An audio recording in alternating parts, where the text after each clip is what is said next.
We are back with our final episode of 2025. Jimmy, what a run it's been. Season 1 coming to an end. Episode 73. Can you believe it? Time flies. Time flies. We didn't even know what we were going to talk about those first couple ones. We were struggling to figure if we could get a half hour in, and now sometimes we go 2.5 hours. Ryan's joined the crew. We got a panel of 3. Maybe a panel of 4 at some point, because I hear we might have a young buck who wants to join the show and go head-to-head with me, Jimmy, so that'll be good. We'll call him Denver Drew. Hopefully he comes on, and we'll debate his 19-year-old point of view when it comes to the world of gambling. But I love young gamblers, so it'll be fun, but we'll teach him a lesson or two. But, Jimmy, I got a question for you to kick off this show, and that's the UFC.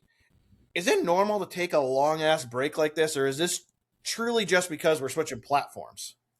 No, so I had the same question, and so the research it doesn't seem to have anything to do with the platform. They give them a break just for mental recovery end of the year. There's always a hiatus, but it's very rare. It's 6 weeks. I think even though nobody's saying it, it is to somewhat also build up hype for the new platform. They've got a big card come in, right? Make sure that they've got runway to get that done. So, 15 years ago, Brian, when you were watching, they had a one numbered event a month, and then there was a fight night sprinkled in here or there. It wasn't like it is now, where almost every week you've got something going on. So, but yeah, a lot of wear and tear. Yeah, so that seems to be it. But again, once we get, I guess probably our second week of January, we'll get a full second or third week. We'll give a full breakdown of the upcoming cards, and it should be really, really good. And I can't wait to actually be able to watch them without debating the money. Yeah, a good point. And this card that's coming up on. It's the weekend between the championship game and the Super Bowl, correct? Yeah, it's. I believe is it championship week? Oh, it's championship. It's a Saturday of championship week, right? Yeah, that's what it is. Yeah. It's a good lead. Yeah. It's a good Saturday night. Maybe we'll have to do a full UFC. Maybe we'll get Jimmy on here for a special UFC fight night, and we'll just have him pick the fights. That'd be too long of a show. I was going to say, and watch the fights and see how Jimmy does in live time. Yeah. 6 hours. Yeah. It'd be too long of a show. Jesus. If there were more than tens of people listening, we could do a call-in show and just everyone yell at Jimmy after the losing bet. That would be a fun show, Jimmy. No, it's gonna be good. I didn't even take a look at the odds yet. I wonder if they hold on. Let's see if give us some look aheads. Give us some look aheads, Jimmy. Yeah, here we go. Let's get down to let's jump to. We don't really have to go to the main card, but we could go a little farther down. Sean O'Malley's a minus 250. That's on the main card. Amanda Nunes plus 160. I got to tell you, I know she's coming out of retirement, and Kayla Harrison's a beast, but Amanda Nunes is the GOAT. I would take her. Harrison's tough too, though. Harrison's absolute beast. Is why she's the favorite. Yeah. I like Jean Silva minus 218 to get a big win. This is just first off the top of my head here. Natalie Silva's minus 410. She'll probably win that fight, but give me Thug Rose at plus 320. I'm going to take the flyer on her every day. Do we have any of these fighting nerds on the card? On this particular card, Gene Silva, Lord Gene Silva. So, and he's a favorite. I think he gets back in the win column. So, I would lay the 218. I think he's going to Arnold Allen's ass. I could be wrong. Arnold Allen's a tough guy. My opinion may change. This is just the real quick look ahead. I love Michael Johnson fighting on the early card. He had that big win. He's having this late in life revival. He's in his late 30s, but he's looked really, really good. So I like him early. That's kind of the brief overview there. And the main card, I mean, look, the main fight. I love Justin Gaethje. I want to think Justin Gaethje wins this fight. I think in his prime he was the better fighter, but Paddy Pimblett's got the it factor right now. He's beating he's calling a shot, beating. He's not quite like a Conor was, but he's the closest thing to it. Do I want to lay the 2? Probably not, but I do think he wins the fight. Okay, good. So I'll sprinkle in some questions as we kind of go through our topics, because we had a few questions come in. We had a few comments, we'll say. But Jimmy, let me ask you before we move on to what I can't wait to talk about is what were some of your favorite moments from our first season here? Well, there was so many good times. Look, I love, and I've said it right when we started, But I love March Madness for betting. It's the best. It's the most fun time of year, and we got into it right when we were early in this thing. Yep. Like so it was one of my favorite, but I'm really excited for season 2 because we'll be locked in for March Madness. But that early season was fun. I also, call me crazy, but I enjoyed the summer when we were just like finding shit to talk about when there wasn't anything going on. It was a good time. We'll let Ryan make the call since he was a avid listener before he fully just joined the show full time. I think the best moment of season 1 by far was the real, because people still think it's staged, the actual real fight we got into on air about your shitty NBA versus the fantastic product the NHL lays out. I mean, you could be wrong 8 months later. It's completely fine. I don't believe we've gotten to the end of that, honestly. I think we could start it right now. It'd be the same kind of vigor. Yeah. No, I think that, we got in a good argument. Greg and I have argued many a times off camera, so it's not necessarily. I don't know if it was our best moment. We got mixed reviews. Some people enjoyed the argument. Some people said, "Hey, I'm here to be entertained. I don't want to listen to you two pricks fight." So I think the overwhelming reviews I got were that was fantastic. Mm. My favorite comment, just because I know Jimmy so well, was from a listener about that fight. Comment of the year, Ryan, was this to me, and Jimmy's going to hate it, but it's just funny if you know Jimmy. Jimmy yelled at me and said, "Don't you dare talk over me." And someone wrote in and said, "Jimmy, if Greg doesn't talk over you, we'll never hear him. You don't stop talking." Hey, that's what we're here to do. We're here to talk. In this particular circumstance, that's my responsibility. Talk cast. Which will bring me to one of my comments, and this was a true comment from the last show. I don't know what you're talking about because I don't watch them back. Jimmy might. But someone who listens to us all the time said, "Hey, since I started watching you now and not just listening to the podcast, Greg, you claim you're a good poker player, but I can literally tell when you want to punch Jimmy because you can see your angry face because you're trying to get his attention so he'll stop so you can say something, but he won't look up." Nope. Hey, that's not gonna. And the funny part is, you're 100% right. We try to have this thing where if I raise my pen, Jimmy will pause for a second so I can say what I. But you're right. He doesn't look at me. He's looking at a game off screen, or he's taking a sip of his drink, so he doesn't. The system doesn't work. So you're absolutely right. I'm not really mad. I'm just trying to get in there. A system was set up to fail. But a very funny observation because I don't watch the podcast. Obviously. Hey, are you still behind a play, by the way, on this? It's 1st and 10 Niners for me, so I could be behind several plays at this point. You're behind a single play. Okay. Well, something fun must have happened. 53. Jimmy ruined a pick 6 for me, everybody. There you go. Thanks, folks. Hey, they still haven't punted. That's a good point. Yeah, good point. It was a bad throw by Purdy. A really bad throw. All right, so what I said I was excited to talk about, can't wait to do this, episode 1, season 2, as we get back into it, where Jimmy always talks about UFC, and I take a nap, but I'm going to commit. I'm going to watch that card that Saturday. I'm going to watch the whole thing. I'm going to bet on it. I'm going to have fun. I'm going to have comments about where Jimmy steered us right and wrong, because I will say a lot of people write in that Jimmy's UFC knowledge is top notch. So I will. If nothing else, I can tell you the names on that card are serious. They put a lot of chutzpah into that one. That's a good start. We'll be going back to the old format, Ryan, where Jimmy talks about the UFC, and then I take my few minutes and talk about the PGA. Because we're back. The tournament of champions starts. Yeah, tournament of champions starts, and we'll be back. We'll be giving you picks, and that was another one of my favorite moments, Jimmy. We nailed. When I say we, Ryan, I mean me. We nailed the Open Championship, where we gave you all those top 10s at long odds. I mean, if you followed us there, we paid for your summer. Yeah, we gave out a lot of good futures on this show. We didn't do great day to day and giving you straight plays, but we hit a lot of nice futures in season 1. PGA news, though, I know this probably fell off your radar because, let's be honest, you're not searching PGA news stories, but this could be my favorite thing I've heard in a long time. My man JD said he'd love a chance to be the Ryder Cup captain. He knows it's never going to happen. Oh my God, could you imagine John Daly leading Team USA? Sign me up. He should be the captain. He should be the captain. 100% he should be the captain. It will take someone like him to turn this thing. Because if you haven't been paying attention, because a lot of comments came in, it never happened. Why would we ever do that? Have you not been paying attention? All these analysts and golf guys, they are winning. Give me the guy who drank a 6-pack, took his clubs out of the back of his trunk, and won the Open Championship. Give me that guy to lead us. I think I told the story before, but my friend Anthony and I were golfing with a guy. Really nice course, South Jersey.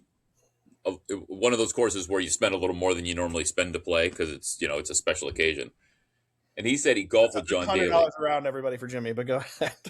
No, I think we paid $160 for this place. I mean, this was no joke. It's a normal course in Westchester, but keep. Yeah, I mean everything in Jersey is $100 too. But anyway, you're missing the fucking point. But the point, I think I told this story, but he said he was at a tournament where John Daly was playing. John Daly was winning the tournament.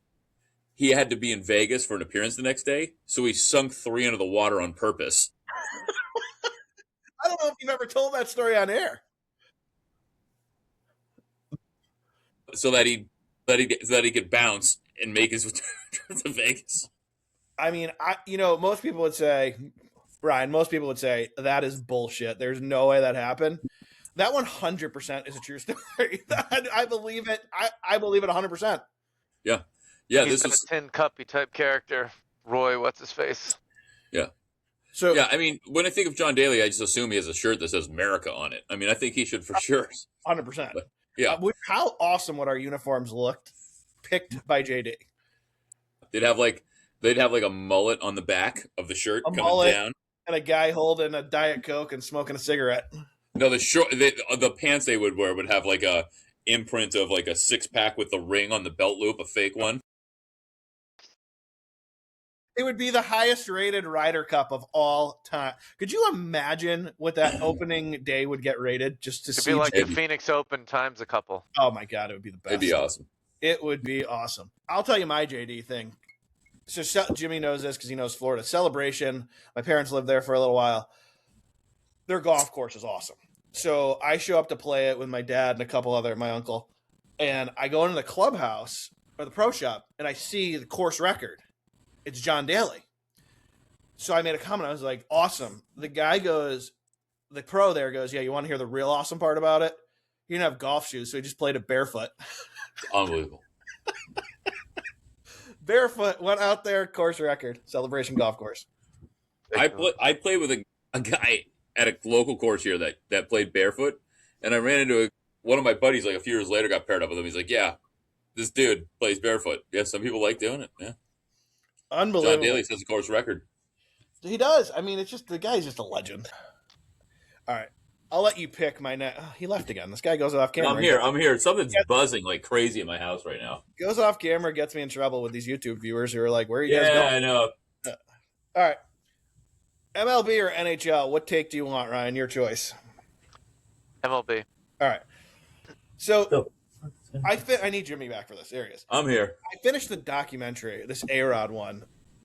My God. I respect the guy. I mean, he literally addressed everything and admitted, like, I was an idiot. It's like Hillary on Howard. It just seeing the other side of some of these people can change your opinion. Look, his latest comment, it came out a couple days ago, was he basically said, look, I really don't care about the Hall of Fame because when I cost myself everything, it kind of made me change myself. So I'm okay. I'm comfortable knowing that I'll never be in the Hall of Fame. You believe that? Or do you think he's got it? He's just saying it. I didn't watch it. I have no idea. This was I haven't finished it either, but I don't know. I don't believe that in full. No? You? Well, here's what I think. I think he can say it because you know what? I've said this on the show before, and I'll say it again. No Clemens, no Bonds, no A-Rod. The Hall of Fame isn't a Hall of Fame. Yeah. Sorry. I agree. You can't call it a Hall of Fame if you're not going to put those guys in. And even Bonds, who's a little rougher on the edges. I watched a show on Netflix, the Collectible Show. Great series if you haven't seen it. It's like Pawn Stars, but way better. And it's all about, sports collectibles, comics, all that shit. The Golden Auction, that's who it's through. Okay. And he's friends with Barry Bonds. If you haven't seen it, Jimmy, you should watch it. It's cool. Yeah, it's called The Collectibles? Do you know the name of it on Netflix? Just look that up. Put in Golden. Yeah, I will. It'll come up. But he's friends with Bonds. He's had a friendship for a while. He goes out there to give him a jersey, because he used to wear He didn't always wear 25. He wore number 7. He had one. He went out and gave it to him. And just like seeing Bonds and listening to him, it's like, oh God, this guy's kind of cool too. Like, come on, everyone. Like, the media's just got such a stick up their ass about these guys. It's ridiculous. I don't know. It's tough. Bonds was kind of known for being an asshole. Yeah. But who knows? That's where I was going with that in my mind. But the show, you're right. I mean, I watched it. I get what you're saying. An asshole to the media. Yeah, right. Was the media ever not an asshole to him? The why? Right, but was the media ever not an asshole to him? Right? No, they were probably an asshole. But again, everyone always says it, and it's true. Bonds was a Hall of Famer before he became a big home run hitter. Was he an asshole in Pittsburgh? Like, he was unbelievable out there. With who? Dave Parker, and there was somebody else on that Bobby team. Bonilla. Yeah, Bobby Bonilla. Yeah, there you go. Bobby Bonilla, who just came off Jimmy's payroll like a year ago. Yeah, fine. No, I don't think he's getting $1 million a year. Is he off now? I think it's 2031 or something. No, it's $1 million a year for 25 years. He should be off now, right? Jimmy, he's off, isn't he? You might still be paying Mo Vaughn. That was another one that was just But, yeah. Hey, you know who you're not paying? Everybody else, because Polar Bear's gone, McNeil's gone, Nimmo's gone. Jimmy, what is going on with the Mets? Yeah, it's not. I mean, the offseason, I think they counted on. Look, I can see getting rid of a couple of them. I didn't think they'd let Nimmo go. No, I'm surprised. Now you got no Alonso, no Nimmo. McNeil, he's gotten up there. I figured they'd let McNeil go. But no Nimmo, no Alonso. Jimmy, what do you expect from this team? Not a lot. I mean, hey, that's sometimes when they show up the best is when you don't expect anything out of it. So who knows? Yeah. It'll be interesting to see what comes of this. All right, I got a NHL thing here for you. I'm interested to hear both of your thoughts on this, especially you, Ryan, who you do follow the sport. I don't love the Winter Classic. I always looked forward to the Winter Classic. I liked when it was played on New Year's Day. I don't mind that they moved it to the second because of college football and the playoff and all that. I get it. But I don't want to see a Winter Classic played in Miami ever. Like, it's not a Winter Classic. Me out. I want to see this at Fenway Park. I want to see it in Chicago. I want to see it in Minnesota. Montreal. I don't want to see it in Miami with palm trees in the background and some, $10 million electric bill to keep an ice frozen. That's goofy. Yeah. So you're on board there. Yeah, I hate it. It's Rangers Panthers, nice game. It's gimmicky, but NHL don't do this shit in the South anymore. This is stupid. Do it in the North. That's where hockey was supposed to be played, outdoors on ponds. No one was skating around in Florida playing fucking hockey. So why do I got to watch it? Yeah, it must be cold in Connecticut. My sister's house has their ponds up and running. Yeah, see, exactly. Do that. Play it in Connecticut. Make it the Whalers Classic. I just wrote that down because I did. No, I think it's terrible. You can't play that in Miami. No, play it every year in Minnesota or Michigan. Play it on the tip of Michigan. Play it in Alaska. Play it in Alaska. Tiger Stadium. Play it. The Anchorage Classic, Jimmy. Play it in Cleveland. I'd watch that. I agree. Why don't you have a hockey team? Is it because your other two teams are so bad, or three teams are so bad? They're like, no, thank you. That is weird. Well, I mean, Pittsburgh doesn't have a basketball team. These cities aren't that big. They have they're for the size of the city. The fact that they each have 3 professional sports teams is a thing. San Diego's bigger and it's got 1, right? Sacramento's the same size. It's got 1. It is surprising because you're in hockey country for sure. San Antonio's the same size. It's got 1.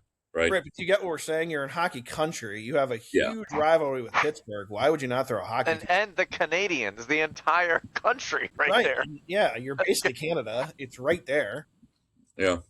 Is it just because that Erie minor league hockey team is so big and awesome? Everyone's like, we're fucking going to Erie. Shit. They are good.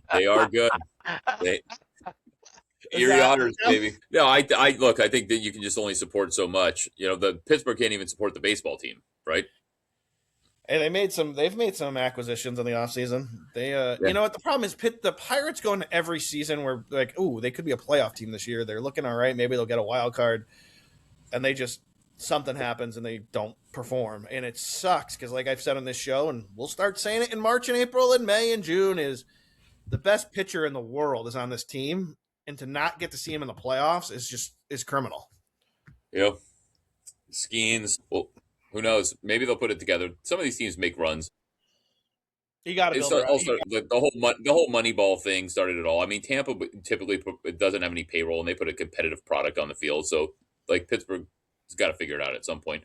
And they're a classic organization; they should be good. Like, you don't want to see the Pirates ever leave, but you want to see them be competitive at some point, right? And they're just not. All right, NBA, Jimmy, you're the NBA guy, and I got to ask you. Did you see the fight between the Pelicans? This guy on the Pelicans, Alvarado, just landed a solid punch. I think it was against was it the Suns? I'm expecting you to know this, but I saw the punch. I just can't remember the team. He literally hit the guy in the jaw. Yeah, I heard about it secondhand. Was it the Suns? I believe it was the Suns. How long's Alvarado out for, like, literally making a jaw connection? Like, what are we looking at here for a suspension? I mean, I would say he's out for a while. It's impressive that he did it simply for the fact that these NBA players usually can't seem to fight. He punched a guy that was about 3 feet taller than him. Well, that's the thing. He looked like Mac in Punch Out when he hit the star button, like jumping. Yeah, right, right.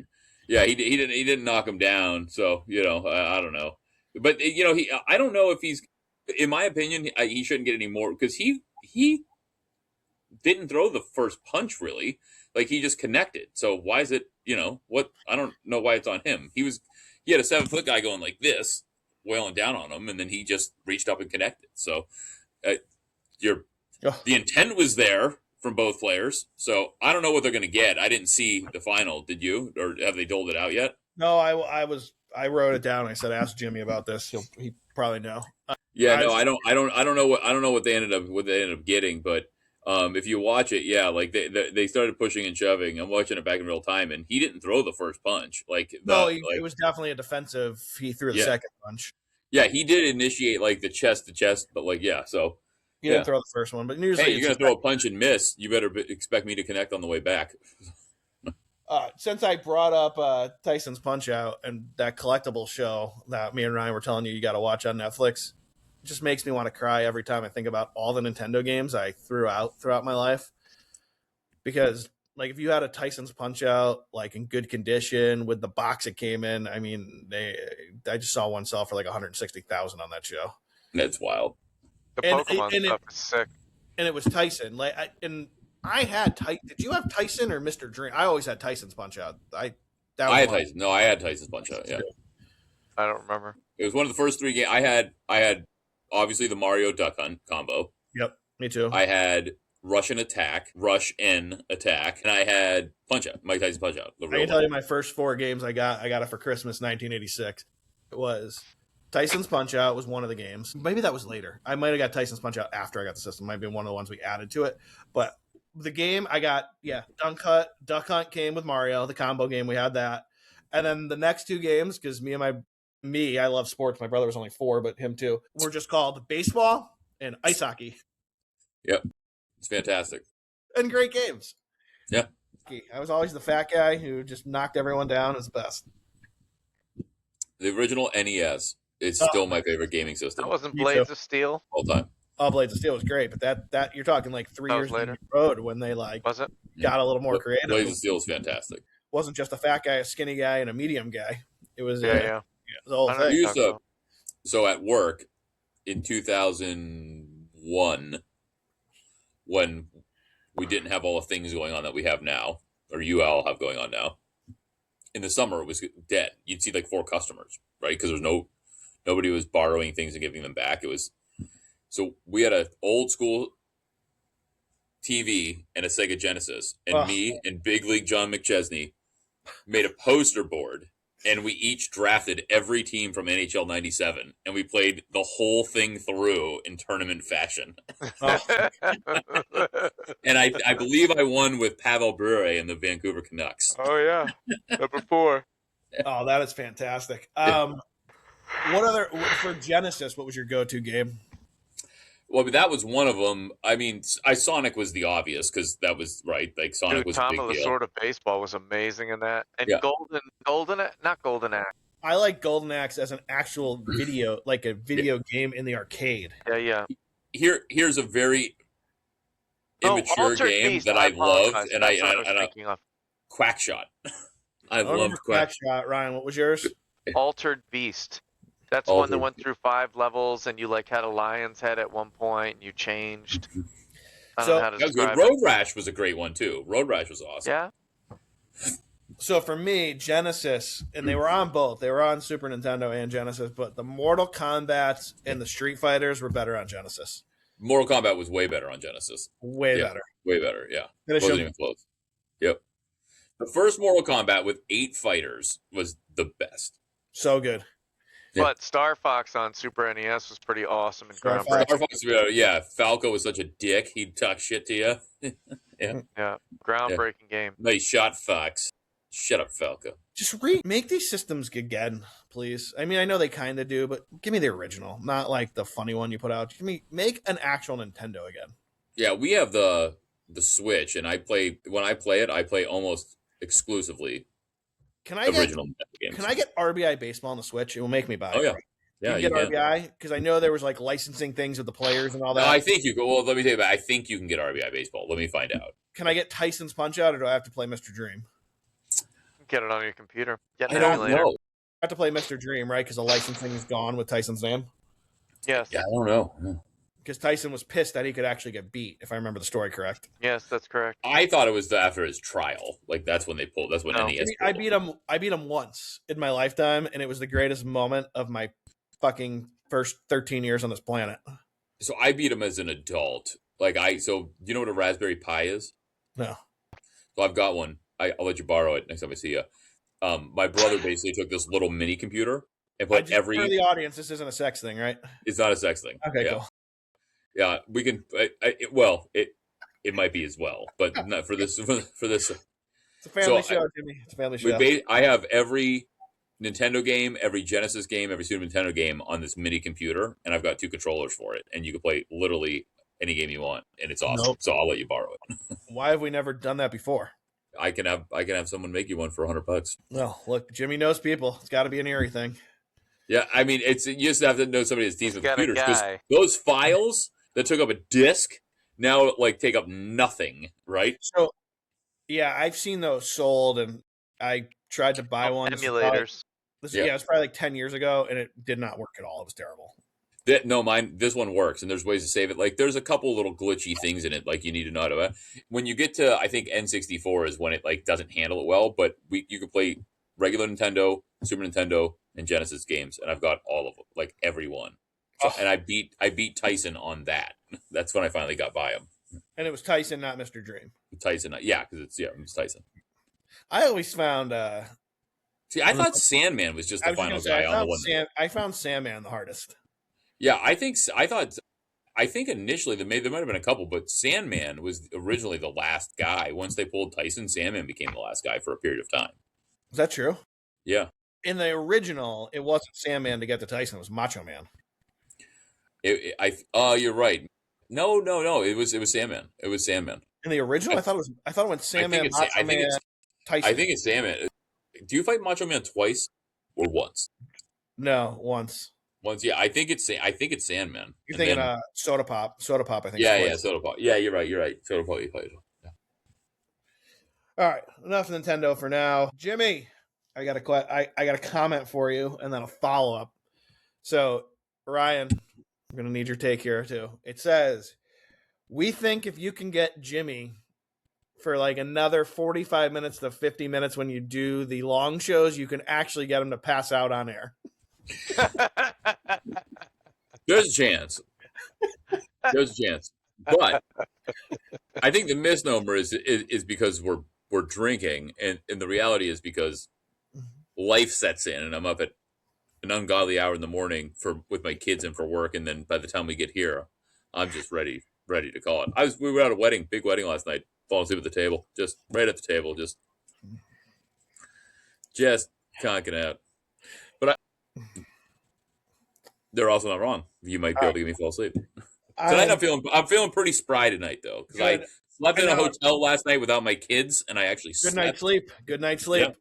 So you look bright-eyed and bushy-tailed. Against my better judgment, because this person is a good listener, I'm going to read your follow-up question, and let me tell you exactly how this is going to go. I'm going to make the truthful comment. Jimmy is going to go bananas, and then I'm going to need Ryan to step in and reel Jimmy back in. says, who would win in a drinking contest? Okay. I mean, it wouldn't be a contest. It would be me, and it wouldn't be close. And Jimmy's going to go off now. And before he does, here's what I would even tell you. I'm going to be fair here. Maybe you can't tell from camera, but you know us, so you probably know this. I outweigh Jimmy by almost 50 pounds. Probably over 50 pounds when Jimmy decides to eat salads for a week. So I would spot him 2 double bourbons, and I would still put him under the table. So I'm not going to forget as much as you might think.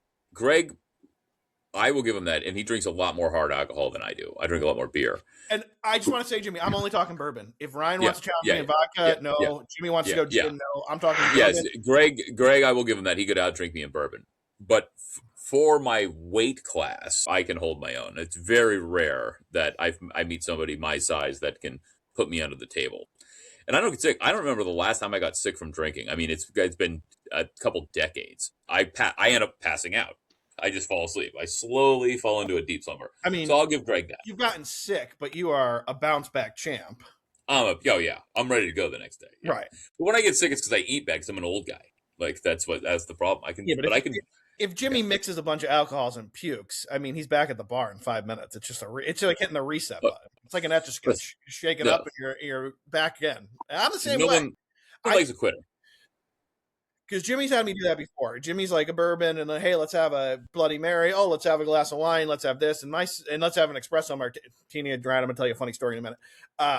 And then, that can make me sick, but I'll puke and I'll be ready to go in a second. I look, we are. I don't know if you'd be proud of this, but we're professional drinkers here. That's true. Greg, I'll give it. If Greg and I sit down with a bottle of bourbon, he'll outlast me. However, I to the average individual, I can hang, and at my weight class, I'm very comfortable. I'll give you that. Yeah. Ryan, your assessment. I mean, I agree with everything you guys are saying. All right. Just depends on the libation. I'm going to tell a funny story here on our last show that I haven't told on air, and I might have told Ryan privately, but I'll say it again. So we were in Vegas last year, as you know, because we did a show after Vegas talking about it. We did. The Sunday we were there, we started drinking, I mean, about 7:30 Vegas time because we couldn't sleep on East Coast time, so we just met down for Bloody Marys at the first bar that opened. Yep. Went to Topgolf and kept it going at the casino. And then we went to Gordon Ramsay's restaurant, Hell's Kitchen. And we kept it going there with a cocktail, then a bottle of wine. And I saw, and I've known Jimmy a while now, so I know when he's there, I saw Jimmy rocking a little bit. And they were ready to go. So Ryan, you know what I did? I said, waiter, and I gave him my personal card, and I said, 1 round of espresso martinis and make them strong. I put Jimmy out. And Ryan did it on purpose.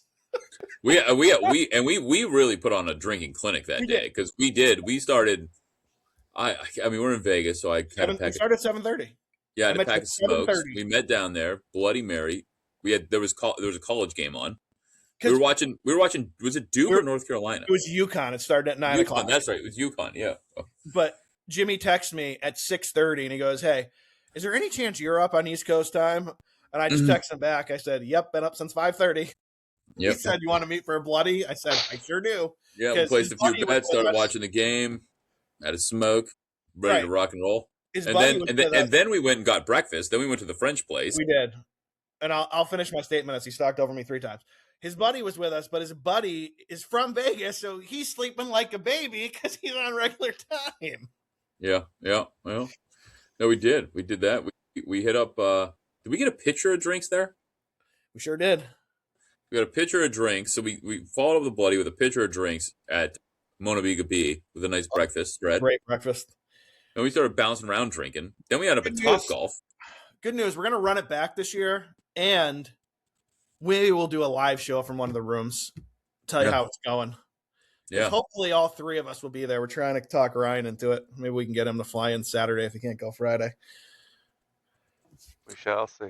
I see him not responding. You got to come out. We got to hit the pizza, Ryan. We haven't had it together in years. Let's do it. Unless you hate fun and you love a beating. Yeah. I mean, like, you got to, if that's your thing, then don't come out early, right? I think it's worth the price of admission alone to watch me and Jimmy fight at Topgolf because we'll be competing for it'll be $20, but you would think it was 20,000 the way we're fighting. Yeah. Jimmy, It was good. I won, but he tried to cheat me. He didn't tell me the full rules. It was my first time playing the game style he had. He didn't tell me the rules. Right, he's got an excuse for everything. I still won, so it didn't matter. Not to jump subject, but is McCaffrey the best fucking running back that's ever played this game? Like, these runs he makes that's are ridiculous. That's I know, but it's like ridiculous. Like, the name you're looking for is Emmitt Smith. Yes, but no, absolutely not. No, his versatility Barry is Sanders crazy. for me, but he's very good. He's very good. He's very good. Like some of these runs, jeez. No, he's good. He's very good. But he's not Emmitt Smith. He's very good. He's not Barry Sanders. He's not Barry Sanders either. No, I agree with that one. But he's very good. He's been healthy this year, and that's good to see. Great. So, I derailed the show. I apologize, Jimmy. Let me get it back to your expertise here. NBA futures. Are you starting to look at the market yet? Are you still holding? We're gonna be kicking into the new year with our next show, so we're right there. We're about to go into 2026. When should we start targeting some of these futures? Because in my opinion, I think there's some value on San Antonio at 9-1 to win the conference.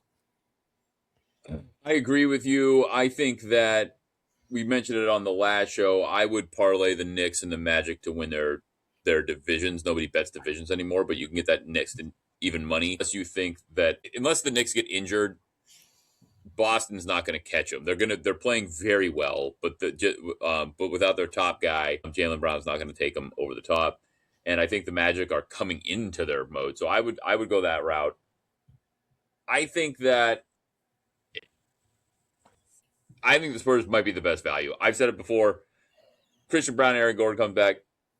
Nuggets 4.5 to 1. It's a good bet. I would avoid OKC minus 125 is too rich. I also think that people are catching on. I don't hate the Cavs at 5.5 to 1 in the East. Do I think they can do it? No, but it's the exact opposite where they always play. Donovan Mitchell teams, unbelievable during the regular season, and then they shit the bed in the playoffs. Maybe this is a year that it switches and it flips. They're struggling a little bit early. They've got their pieces back. They lost to the Knicks, but they look like a very good team. I think the Cavs might have a little juice there. After that in the East, I mean, it's almost comical how bad these lines are. Yeah, good luck. I got to tell you, I'll put my 2 cents in here. If you're a big NBA player and you're looking for a future, if you like the Thunder, do yourself a favor. Lay the 125 to win the conference, because you're out of your mind if you take plus 110 to win the finals. You might as well bet them to win the conference minus 125. 100%. Yeah. I think clearly they get there and they win it, but, no, you're right. I think the Spurs, to your point, is a great value play. I think the Nuggets are going to get healthy. The Nuggets, with in my opinion, a worse team with a coach that had 3 regular season games under his belt, took the Thunder to 7 games. I know. Like you can't tell me this team fully healthy isn't going to be legit. I think the Timberwolves are a decent bet. I'd avoid the Lakers and the Rockets like the plague. Those are the only 4 teams I think you can look at. Clippers, I can't believe the Clippers are 8th on that list. That's even though it's not great, that's unbelievable. And after that, it's obviously. Me, Jimmy. This is the way I usually play this. I like playing the perfecta here, or like the straight exacta, however you want to call it. If I was betting right now, I love the Nuggets to beat the Knicks 25 to 1. I think it's the best value on the board. Followed by, if you wanted to get creative, go down the board a little bit. I like this. I think for the value, Jimmy's going to tell me it's probably not happening. But remember, it's 55 to 1. I like the Spurs to beat the Pistons 55 to 1. See if we really shake it up. I don't hate it only for this reason. And it's not just because I root for the Knicks actively, but they haven't been able to get it done. So who's to say that they're going? I think the Knicks being the favorite right now makes me feel excited about the team, but I don't think that's a terrible play. Pistons are number 1 right now, and I think the Spurs can definitely get it done. They've already beat the Thunder 3 times, so 55 to 1. I don't hate it. Yeah, I think that's a good value. I think the Nuggets get it done. I'm a homer for Jokic. They're without 3 stars right now, but 2 consistent starters, and they're still playing great basketball, and they have the best player. How many times do you have the best player in the league and now a good team around them, and they don't come through? I don't see a world. I hope there's not a world in which Jokic only wins 1 title in his career. Hey, bring something up real quick because you're in Jersey. What are NBA MVP odds right now? NBA MVP odds. We've got Jokic at plus 110. We've got SGA at plus 125. And then it falls off after that. Luka's plus 600. There's no chance unless they really turn it around. That ain't happening. What's Cunningham? 7,000. 70-1? Yep. What's Brunson? 100,000 or 10,000. Brunson's 100 to 1. 100 to 1 or 1,000 to 1? 100 to 1. Okay. That seems like a long shot that you could put if the Knicks end up the 1 seed. What's Jaylen Brown? 200 to 1. That's worth $10. What if the Celtics did go on some kind of run and won the division, became the 1 seed? Yeah, I think it's the case. I think to your point though, the Brunson too though at 100 to 1, they might be the 1 seed, and he's the best player on the team. Well, let's see. He's definitely the best player on the team. But the Celtics sit 3 games behind the Knicks, and again, I get that the Knicks on paper are a much better team. What if the C's wound up being the 1? If the C's, yeah. I look 200 to 1. You want to throw a unit on it? $10 to win 2,000. Yeah, why and not? If it gets interesting, you cash out. Yeah, I almost think there's. I mean, yeah, you're not wrong. Yeah, I don't hate the Brunson thing either. I mean, he's the best player on the Knicks. I don't hate Cunningham either. I mean, they are right now the 1 seed. They are. I think it's if these two guys keep playing this way, though, it's obviously going to come down to Jokic and Alexander. And Cunningham's over 30 points a game right now, right? Is he? Or am I off there? I'll give you a lifetime update. He's a good player. He's fun to watch. Player. I'm surprised he's that far down the board, honestly. He is fun to watch. I think that the problem with this, and we addressed it in years past, is just because it's voters and they have bias. Like, what are you going to do? Cade averages 26.5 right now. 26.5. How about assists? Assists, he is at 9.6. Yeah, I mean, he's averaging a double-double as a point guard. It's pretty damn good. And 26 points. Not like he's averaging 13. Nope. You're not wrong. I think, yeah. The problem is, like I said, let's see how everybody decides they want to vote. Look, there's also there's a reasonable chance that Jokic ends up. Right now he's leading the league. He's number 1 in rebounds. He's number 1 in assists, and he's slowly been gaining ground in points. He's 5th in points now, so he's 5th, first. He's 9th in field goal percentage. I mean, I don't think he's going to lead the league in scoring this year. But if he was 1-1-1 and you don't give him the MVP, I don't know what we're talking about. Resetting real quick. Okay, so we lost Ryan. It's fine. He didn't have anything to add to the NBA conversation, so don't worry, folks. You didn't miss anything there. All right. College hoops, buddy. I'm looking at the KenPom. I actually don't have the rankings. If you can bring up the actual AP rankings. But KenPom has Michigan 1, Arizona 2. I still think Michigan is they look unreal at 11-0. We got some big games coming up before we talk again on this podcast. One of them being USC and Michigan. USC in the KenPom rankings is 38th. So I believe this game is in Michigan. So Michigan will probably be a 12-point, 13-point favorite. Maybe more, 15. You like Michigan? I mean, I like them to win. It's a lot of points to cover for against a good USC team. Good USC team, a conference game now. But I like Michigan to win. I got to see the number. I'm just predicting the number, but based on like the KenPom here, it's probably going to be around 15, 16 points. Probably take the point. Yeah, I think that the 18. Yeah, you're probably right.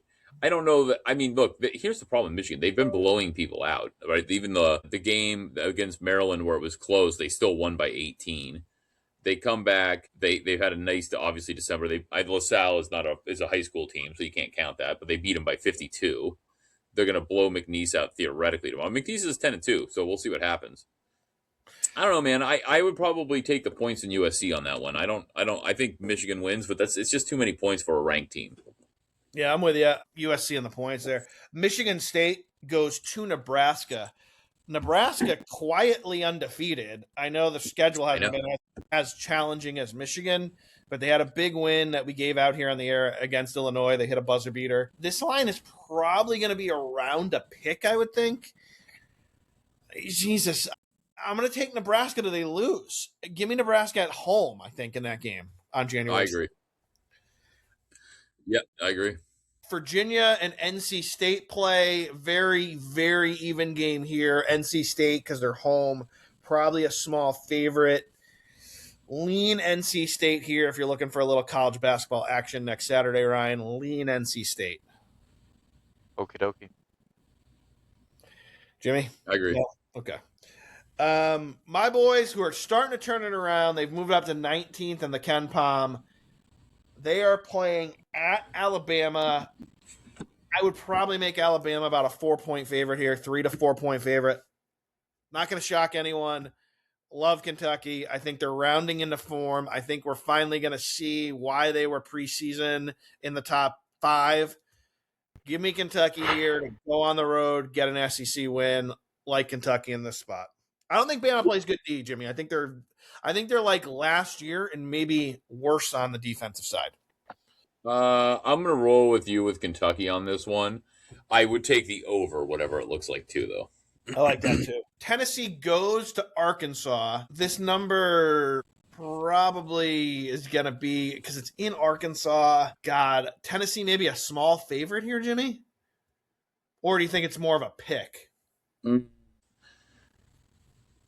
Yeah, 9-3. Tennessee's play the tougher schedule, have a higher. They're ranked 15th in the Ken Palm rankings, which is what we use, Ryan. That is the important rankings, not the AP. So if you're betting, look at Ken Palm. Arkansas home game. You think it's going to be? You think it would be 2 points? Or I think it's going to be Tennessee 1.5.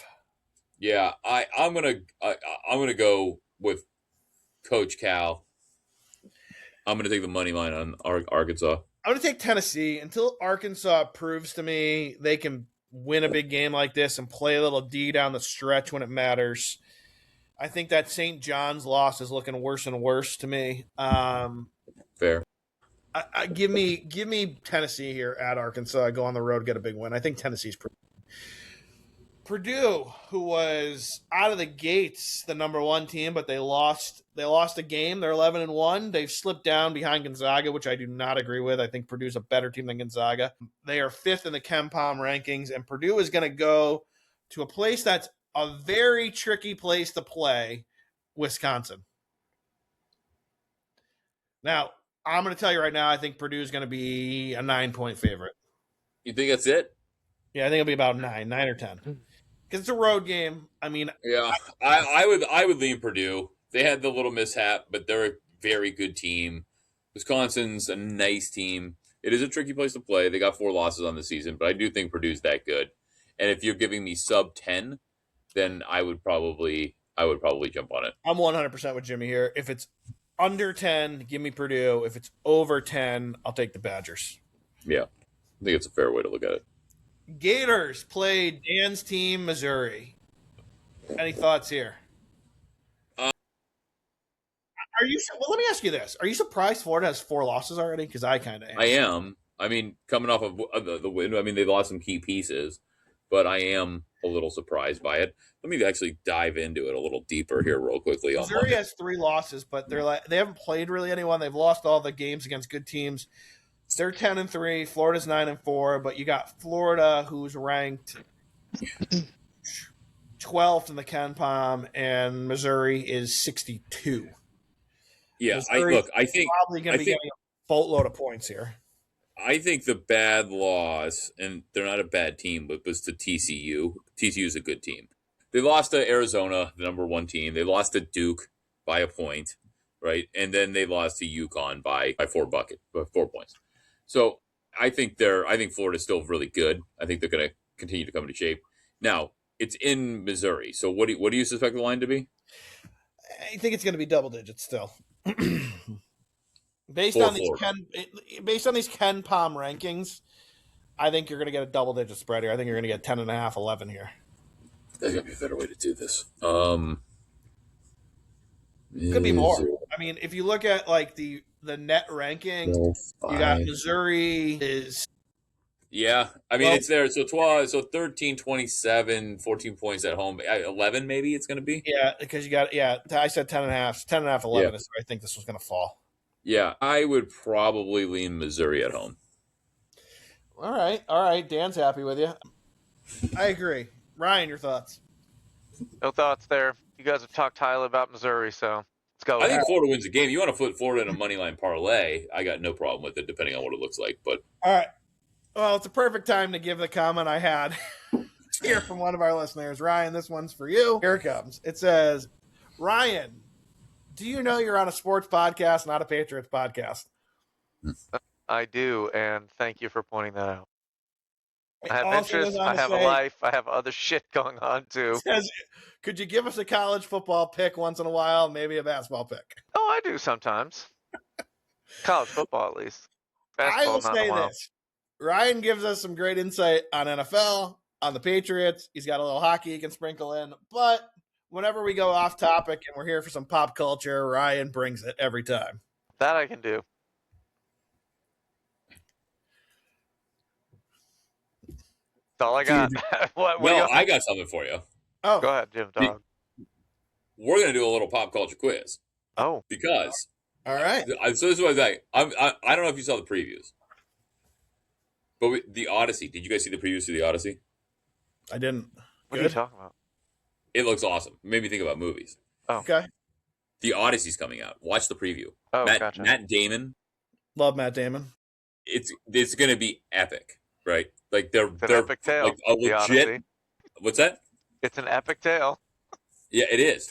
The I think Anne Hathaway's in it. I believe Matt Damon. It's going to be fantastic. It looks awesome. That's why he's been showing up with this scruffy beard everywhere he's going, because that's the part he's been playing, coming home from the war, right? It looks phenomenal. So maybe think of that's coming out in the summer. It's going to be the movie of the summer. It's going to break the box office, I think. So let's talk about movies. All right, broke the box office in the 90s. All right, you're in my wheelhouse. What do you got? Let's get one for Ryan based on that comment. So here's the deal. Ryan's the expert. Blockbuster in his pocket. He legit knew what was coming out. He was handing out big VHS box. Maybe there were DVDs in the 90s. I don't really remember. There was something. 2000 turned to DVDs. Really? Definitely Ryan's wheelhouse. But all right. So look, this is what we're gonna do. I want top 5 box office movies. I've got my list written down. Okay. We're gonna go 97 and 98. Oh. You two are going head to head. Okay. So Greg, I'm going to let you choose the year because Ryan is going to be spot on this, I think. What do you want? I'll go 97, 98. I'm going 98, my junior/senior, beginning of senior in high school. I feel pretty confident there. Went to the movies a lot those 2 years. So what are you looking for? Meaning that's when it came out in the theater or on the shelf in Blockbuster? No. Theater.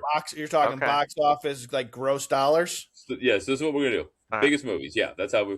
So we're gonna. Greg is 98. Ryan's 97. We're gonna go 1, 1, 1, 1. Okay, that's how we're gonna. What are you looking for? Top what? Top 5 movies of the year. So remember where you were, what grade you were in, what was happening at this time. Now I will tell you that I would have got probably most of this wrong. So I would have got probably 2 of them right in 98. In 97, probably none. I'm not gonna lie to you. So.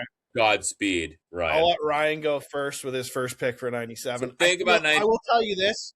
My junior year in high school, Ryan, I feel very confident about 3. Blair Witch Project. The Blair Witch Project. No, I think that was 99. I think that was 99. I think that was 99 also. I think it was 99, Ryan. So I'm going to give you one more reprieve on your 97. Hold on. Blair Witch? There's no way. Yeah, because I think I was a senior when that came out. I was a senior when that came out, yeah. Do you remember Chris Rock's joke about that? Understand? No. He said, 3 white kids in the woods. How about you put them in the Blair Witch Projects? Oh, yeah, 99.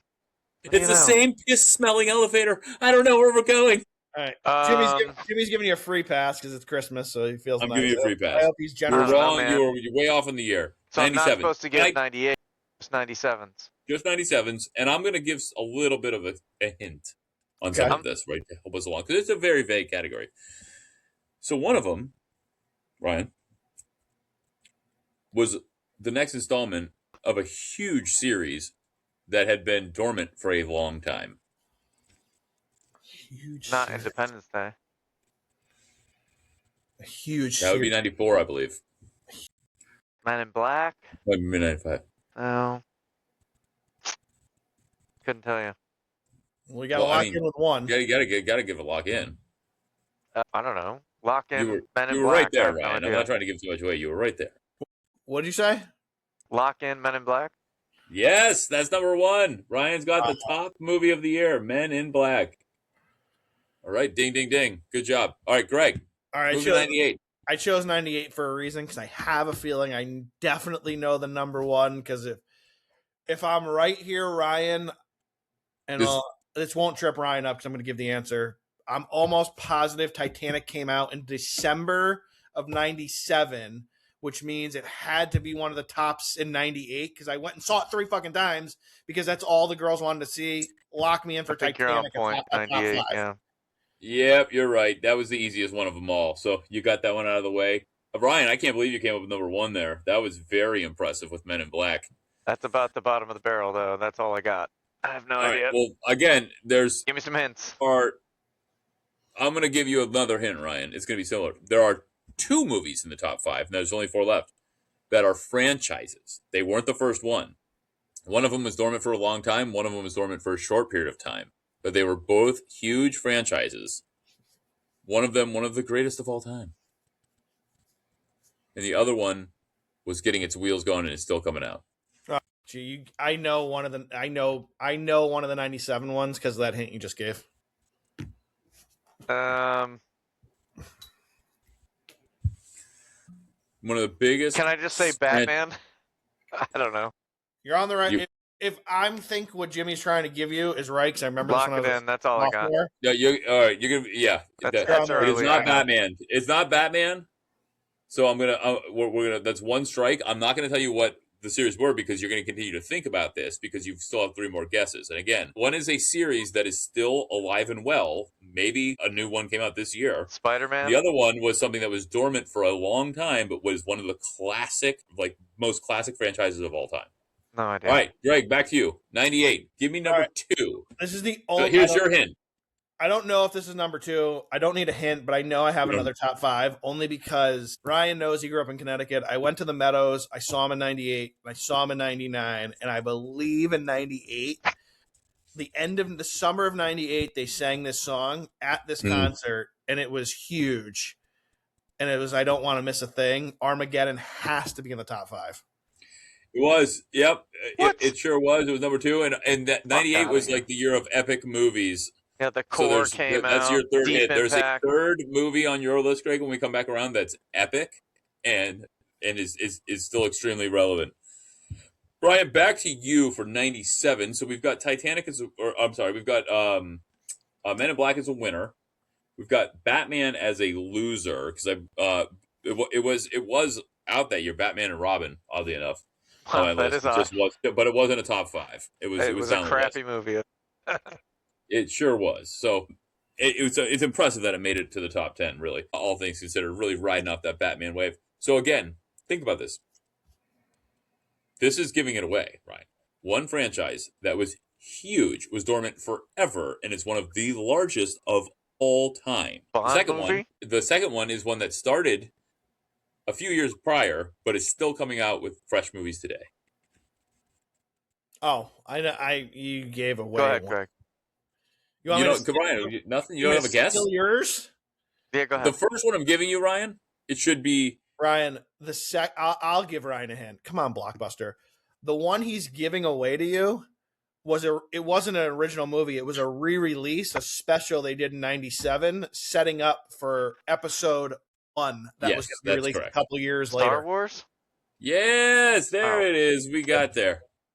I can't remember what episode they put out in the theaters. Was it the last one or the first one, Jimmy? I know it was in the middle. First one. It was the first one? Yeah, all right, 4, 5, 6 were the originals. We're giving Ryan credit for 2. You guys are givers. All right, got it there. All right, back to you. All right. Let's go back to 98. You got one more epic, and you got 2 comedies. Oh, I got a guess. Comedies. You have an epic, of all epics, and then 2 comedies. All right, I would have lost if Jimmy didn't give me a hint. I would have lost because I would have guessed a Disney movie, and I would have guessed Toy Story 2. So you would be correct with that, yeah.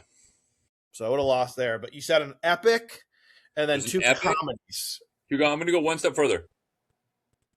All right, both of the comedies have a. Can I ask a question about one of the comedies? Go ahead. When we were in high school, there was one guy who just kept coming out with ridiculous hit after hit. Is one of them an Adam Sandler movie? It is. All right, I'm going Waterboy. You are correct. Oh, I thought that was too early. No, Bobby Boucher was my sophomore year because we used to reference him quite a bit. Oh, Bobby Boucher. South Central Louisiana State or something? Good call. I don't remember, but you could be right. All right, Ryan. So back to you. So here's these other ones. I'm not going to lie to you.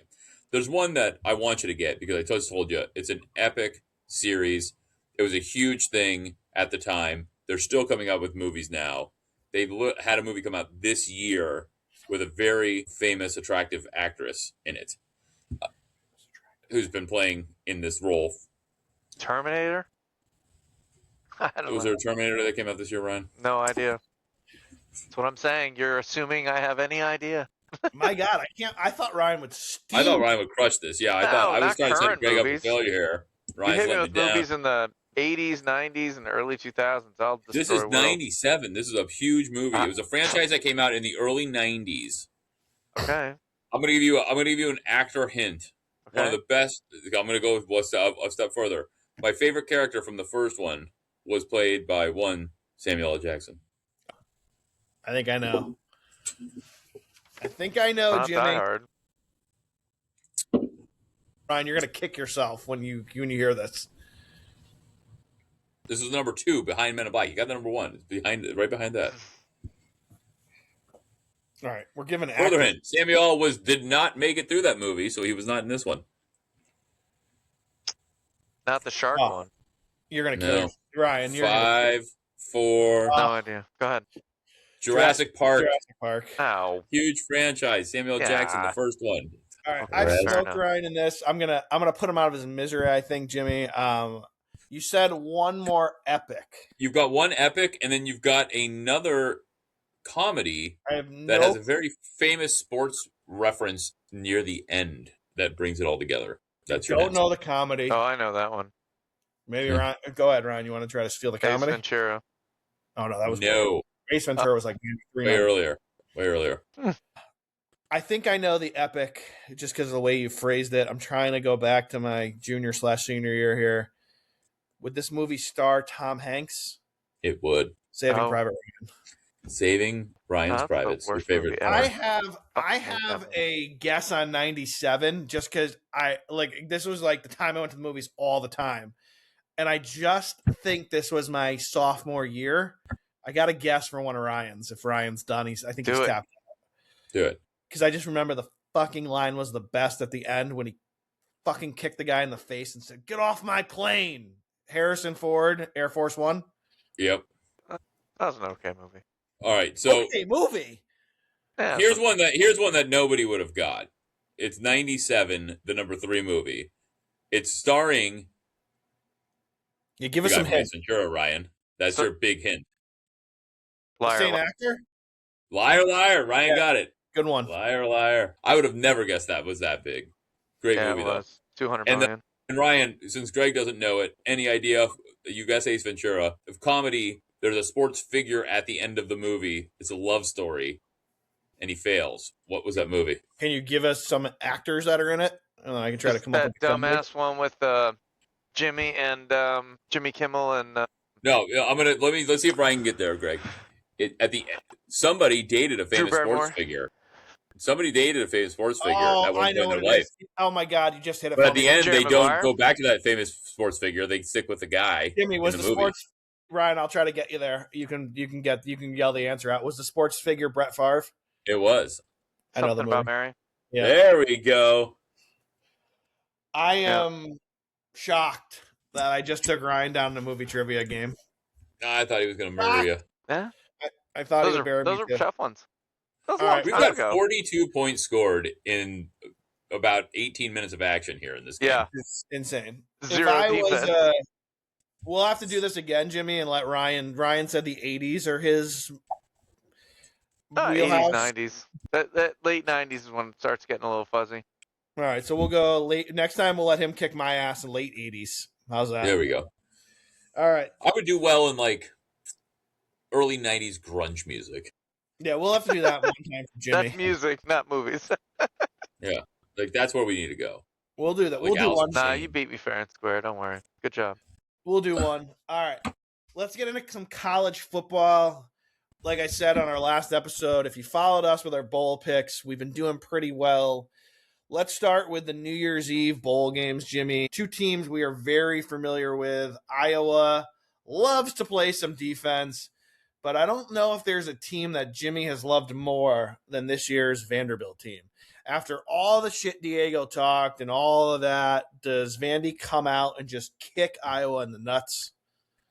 What is the line on this? -4. Vandy is giving 4 in the. I think Pavia's got something to prove. I think Vanderbilt wins this game by double digits. Yeah, I'm with you. With Diego playing, I'm with you. I think they go out and I think they beat Iowa. I know Iowa has a good defense, but you're talking a 23rd ranked team out of the Big Ten, and you're talking a team that, in my opinion, was probably the first team out, the snub, if you will.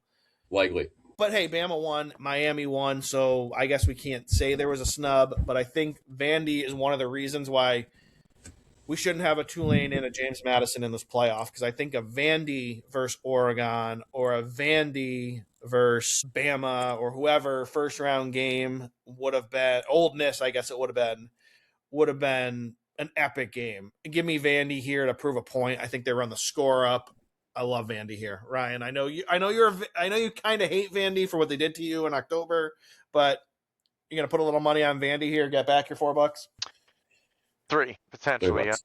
I'll consider it. I'll be back in 2 seconds. I got to re-up on a drink. In fairness, it was 3 to win a lot because it was like the last leg of a big parlay. Yeah, it was upsetting.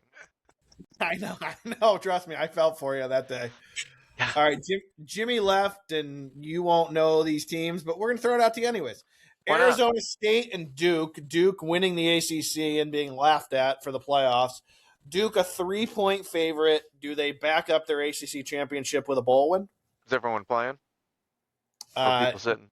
That's the problem with this game. Like, you don't know who's going to the transfer portal. Let me try to bring it up here as of right now. That's where I always get challenged nowadays. I mean, I forget what team it was. It was one of the big dogs. Maybe it was Texas. And there were like 20 people that were jumping in the portal. And I'm sure for a variety of reasons, and it's not about Texas. It's just there's so much movement. It's hard to keep track. And what does a bowl really mean? Nothing. All of Duke. It looks like everyone from Duke's going to play. I'd go Duke. Yeah, I think so too. I like Duke to back it up here. I would lay the 3. I think Duke, I don't think they expected to make the playoff, but they probably are a little annoyed that they were basically told you're a fake champion. I like Duke to come out inspired and win this game and cover the 3. Yep, I agree. I can't really get to the next game till Jimmy comes back, so I don't really. I'm back. Oh, good. Do you have an opinion? Look at that. He's like a puppet. Do you have an opinion on Duke? Do you have an opinion on Duke giving 3 to Arizona State? Do you think Duke comes back and says, you know what, we're going to prove to all the assholes who said we're a fake champion and all that other shit that we're a good team? So this is what I haven't researched this in depth, but this is my problem with some of these bowl games that aren't playoff games. I don't know who's playing for Arizona State. Like, that's what we just said when you walked away. Everyone seems to be playing for Duke. Everyone who matters is playing. Then I would take Duke. Give him a shot. Yeah, I'm with you. I said that to Ryan. I'm with you here. I think Duke wants to prove a point. I think they're a little annoyed that everyone thinks that they're this, fake champion, but they won the ACC.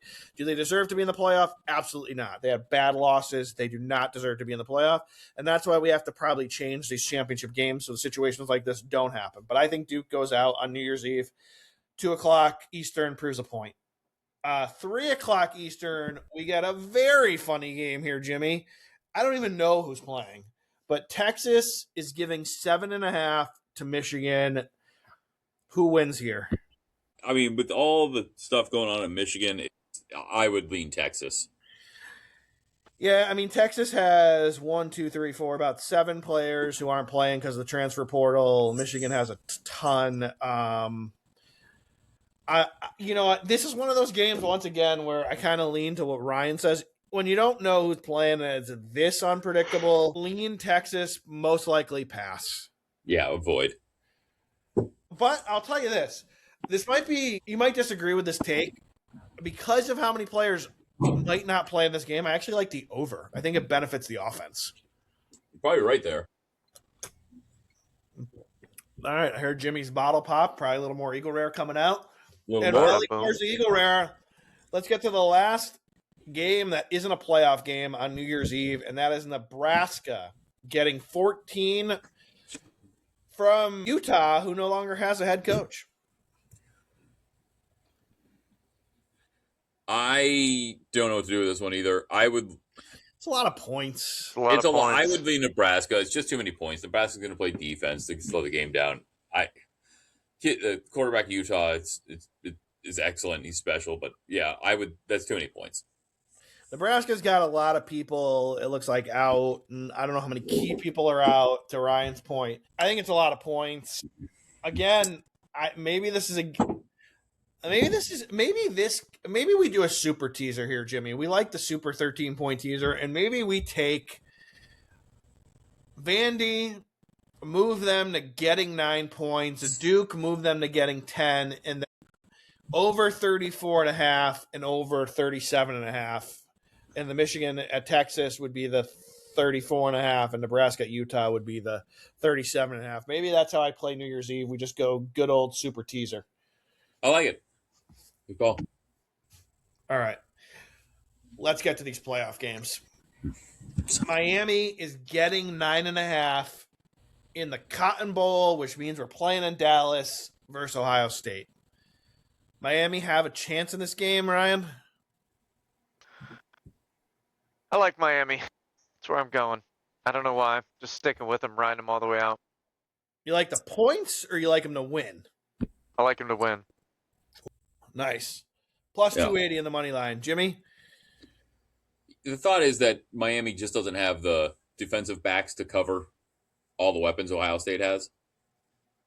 And look, that A&M game, that win was wild, right? It was blowing the ball all over the field. But I think it also showed I like Carson Beck. I don't know if he's an NFL quarterback. I don't know if he's got the cannon to do it. I'm going to go Ohio State on this one. I think they win by 14. I'm not only going to say win, I'm going to say it's a big Ohio State letdown. They've had a loss. Who knows what portal action's going on? What people are motivated. No portal action. This is the playoffs. But in their mind alone, it doesn't have to be on paper or whatever. I don't know. I just think I think Ohio State, the best thing that happened to them was losing that Indiana game. I think they lost that game. They're pissed off. They're going to come out and they're going to put it on Miami. I hope I'm wrong, by the way. I hope Miami wins this game, and I'm absolutely wrong as a fan. But here's my thought on this. The total's 42. Spread's almost 10. I understand why. Miami's offense didn't look great against A&M. But their defense against an A&M team who's put up points in this season against teams and against good teams, scored 40 at Notre Dame. Their defense looked unbelievable. I think 9.5 is a lot of points. I wish it was 10.5, which I might buy it up to. And I might be biased here because, like I've said on this show, nothing is better than watching Michael Irving, the fucking playmaker, on the sidelines go bananas every time the U makes a play. Post game, he went up and kissed the coach while he was trying to get a Gotta post love game him. interview. Give me the playmaker. Give me the 9.5. Give me a little sprinkle on the plus 280. I've said it before on the show, Jimmy. It's all about what? It's all about the U. Miami upsets my hated Ohio State. I can't even believe you picked them, Jimmy. You're not even a Michigan guy anymore in our minds. Give me Miami to move on. I think they are sneaky good and nobody realizes it yet. Jimmy, you yourself have said Carson Beck's experience will get them to a Final Four or a finals, and you're giving up. I know. I think that loss to Indiana. I think Ohio State's got a fire under them now. I think it's just a bad draw. Or did Indiana show them the game plan? Because Miami's defense is better than Indiana's. Yeah, you're right. They are. But look, I hope you're right. I would like nothing more than for that to be the case. Jimmy, put it up. Put it up with us. You. All about the U. All right.